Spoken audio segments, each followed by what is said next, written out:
What's going on, football fans? It's your host, Bad Takes, with Bad Takes in Football, back with another video for you.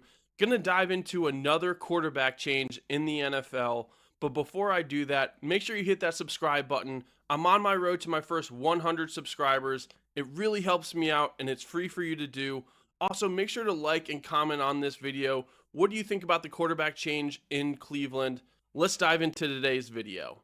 It was announced early this morning that Dillon Gabriel will be taking over the starting quarterback position for the Cleveland Browns.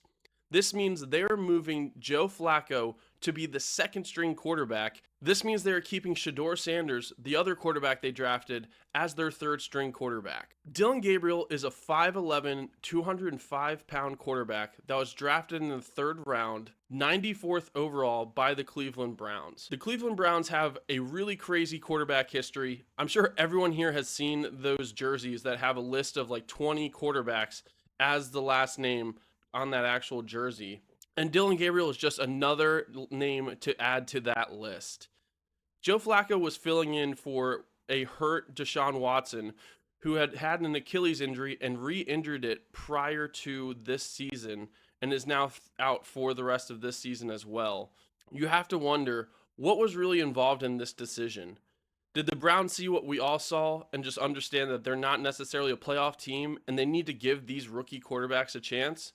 I think that's really what it came down to. For me, Joe Flacco is the best option for this team to win games, but they're not going to win enough games for this season to become relevant. And when you invested 2 picks into rookie quarterbacks, you really need to see where those go. Now, when it comes to Dillon Gabriel, I think his strongest suit is actually the mental side of the game. He does have athletic traits. He can run and scramble with the ball, and he has a decent arm strength, but he's not the biggest quarterback. Where he's going to beat you is understanding and reading defenses, being able to pick apart those defenses, and making the right decision. Dillon Gabriel was coached by Danny Lanning, who I'm a huge fan of, and if Danny Lanning thinks highly of someone, I got to give that person a chance. So I'm actually curious to see how Dillon Gabriel does. I know a lot of fans out there are really hoping to see Shedeur Sanders, but I really do think you need to give Dillon Gabriel a shot. Dillon Gabriel was 25 of 37 for 272 yards. He threw 1 touchdown and 1 interception in the preseason. Now, that's not the most amazing numbers, but again, this was in a very limited time. He actually missed the first game of the preseason with, I believe it was a groin injury, and so now we're going to be able to see this happen in live action. The Cleveland Browns face off against the Minnesota Vikings, who are also most likely going to be playing a backup quarterback. So I think this really gives Dillon Gabriel the best shot of being able to compete in this game because I don't really expect this to be a high scoring game in general. Now, again, talking about the fact that Shedeur Sanders is still the third string quarterback, that really does concern me. You have to wonder what is happening in practice, how he's doing in the film room, and his overall demeanor because, again, he does deserve to get some chances this year, in my opinion. You don't just draft a guy and not give him a shot, especially when you're not necessarily competing for a playoff position. You really have to see how this talent works out. But again, I still believe you need to give Dillon Gabriel that first shot. Again, you drafted him third round, Shedeur Sanders in the fifth round.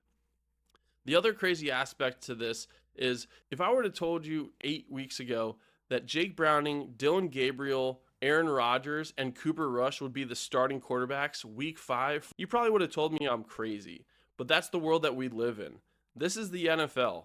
When it comes to injuries, poor performances, it's a what have you done for me lately league, and you have to keep playing these games. And if Joe Burrow's out with an injury, Lamar Jackson's out with an injury, and Joe Flacco wasn't necessarily performing to the best of his abilities, you're going to see other quarterbacks out there. Joe Flacco had thrown for 815 yards, 2 touchdowns, and 6 interceptions this year so far.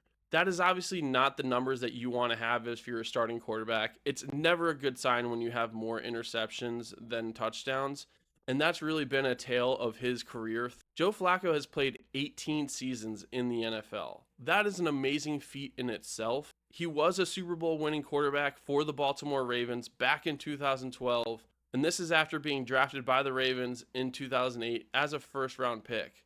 You have to wonder, is this the last we're going to be seeing of Joe Flacco? Barring an injury, barring another team picking him up, I'm really curious to see if we see Joe Flacco as a starting quarterback in the NFL ever again. Again, we have to give him his flowers. This was a great career.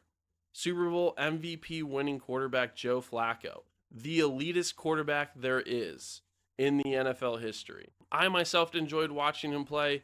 Again, if this is the last time we saw Joe Flacco play, kudos to you. You had a great career, and I'm happy for you. I hope that you can help lead these rookie quarterbacks as they try out their skills on the field.